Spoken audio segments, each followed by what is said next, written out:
Have you ever really wondered what was sitting in your grandmother's kitchen that isn't sitting in your medicine cabinet? I still remember the smell of her kitchen in the evening. Onions. And something stronger underneath them.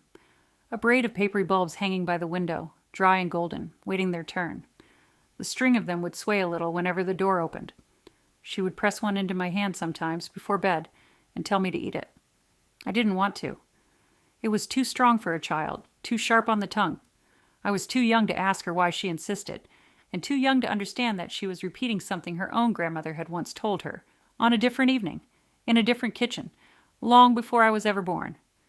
I understand now. So many of us grew up around something like this.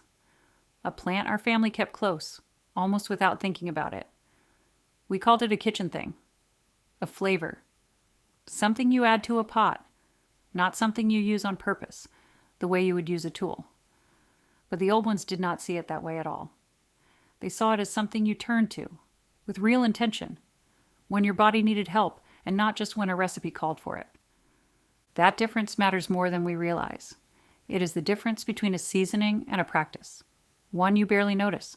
The other you choose, on purpose, the same way every single night until it becomes part of who you are.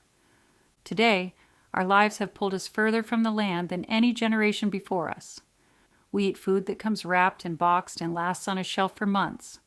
We sit more than we move, in cars and at desks, and in front of screens that ask nothing of our bodies at all.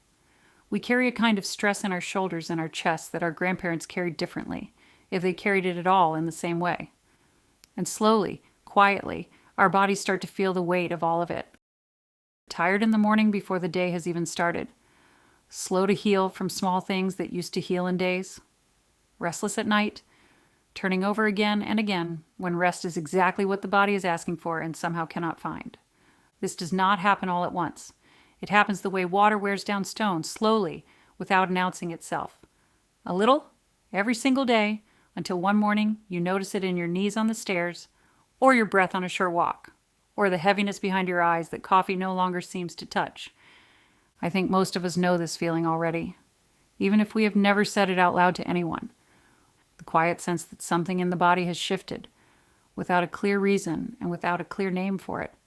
We tell ourselves it is just age, or just stress, or just a busy season that will pass on its own. Our ancestors noticed these same kinds of changes too, long before pharmacies, long before medicine came sealed in plastic and sold to us under bright lights with a name we can barely pronounce. People had to pay close attention to their own bodies, because no one else was going to do it for them. There was no clinic down the road. There was only careful watching. They watched what helped and what didn't, season after season, year after year. They tested it gently, on themselves and on the people they loved, and they passed down only what proved itself true again and again, long enough to be trusted by more than one generation. The pungent root plants, the strong bulbs from the onion and garlic family, were among the things many native peoples across this land turned to, in their own way, in their own time. Not one nation, not one ceremony, many different peoples, living in very different places, separately noticing the same thing about the same kind of plant, without ever speaking to one another about it. That kind of agreement, reached by so many people across so much distance, is its own kind of proof. It is not a single story.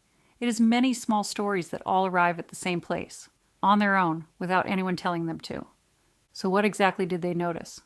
Watching closely, season after season. They believed this root could clear the breath and warm the blood, that it helped the body's own defenses do the work they were already trying to do quietly in the background, the way a fire tends itself once it is caught, not by replacing the body's own wisdom, by standing beside it, lending it a little strength when the season was hard. Think of it the way the old ones might have, one part of the body at a time, slowly, the way they would have walked through it themselves. The breath kept a little clearer through the cold months, when illness liked to settle low in the chest and stay there. The blood kept moving, kept warm, instead of slow and sluggish the way it can feel on a long winter morning. The joints eased a little when the damp weather pressed into them and made the stairs feel steeper than they used to be. The belly calmed and helped along after a heavy meal sat too long and too still and refused to settle. The sleep deepened when the body was finally quiet enough at last to receive it. And the vitality underneath all of it, the quiet kind, not the loud kind, was said to return slowly when real rest returned with it, night after night. There was no single moment where this was discovered. It was learned slowly, the way most true things are learned, through years of small trial and quiet repetition, by people who had every reason to get it right because their families depended on it. This is what they turned to, again and again, season after season, the way you might return to an old friend you trust without having to think about why. None of these things happened on their own, separate from one another. The old ones understood the body as one connected whole, where the breath and the blood and the sleep were never really separate problems, just different doors into the same house.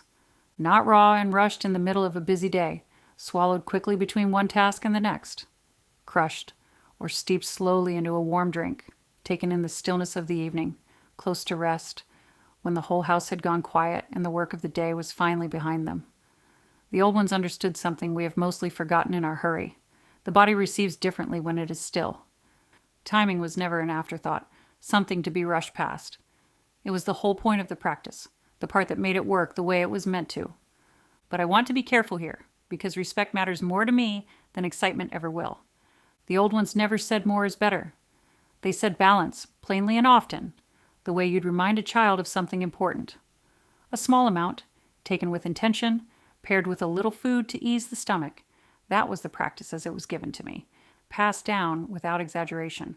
Too much, taken too fast, and the very same plant that was meant to help would only leave you uncomfortable. And sorry you didn't listen the first time. This is the part people forget when they are excited about something new and want too much of it, too quickly. The land never asked us to take everything it offered all at once, the way we are taught to do with everything else now. It only asked us to take what we truly needed, no more, and to pay close attention while we did it. Paying attention is the harder skill of the two, harder than swallowing a pill or following a list. It is also the one we have lost the most, in a world that moves this fast and rewards us for not noticing. I think about my grandmother's own hands sometimes, how slow and certain they were when she crushed a root or measured a pinch of something. She was never in a hurry with it. She treated it the way you treat something that deserves your full attention, not something you do while your mind is somewhere else entirely. That slowness was part of the medicine too, in its own quiet way. If your stomach is sensitive, if you are already taking medication for something else, if something in your body has been worrying you quietly for a while now and won't let go, this is the moment to speak with someone who knows your history and your body, not just mine. I am not a doctor, and I have never claimed to be one, and I never will. That is not false humility. It is simply the truth, and the truth matters more to me than sounding impressive on a screen. I am someone who is given this knowledge by people who love me, plainly and without dressing it up, and I am passing it to you now the same honest way it was passed to me. So here's what I want you to carry with you tonight, from this kitchen into your own kitchen. A strong root, eaten with intention instead of habit, the way the old ones meant for it to be used. A small amount, taken in the evening, close to rest, not scattered throughout the day. Crushed or steeped, never rushed through. Paired with a little food so your stomach stays at ease through the night and lets you sleep undisturbed. That is the practice, as simply and as honestly as I know how to give it to you, without adding anything I wasn't given myself. This is not a cure. I want to say that plainly, because I respect you far too much to promise you something I cannot honestly promise, no matter how good it might sound. This is what was passed down, hand to hand, voice to voice, before anyone wrote a word of it in a study or sealed it inside a bottle. It is what was noticed quietly, generation after generation, by people who had nothing at all to gain from lying to each other and everything to lose if they did. I am not asking you to believe me right away. I never ask that of anyone who watches. I am only asking you to notice, the same way they noticed, patiently, over time. Notice how you feel after a few quiet evenings of doing this with care, without rushing it. Notice your sleep, whether it comes a little easier.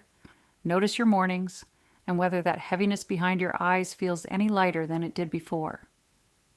This kind of knowledge was never meant to be loud.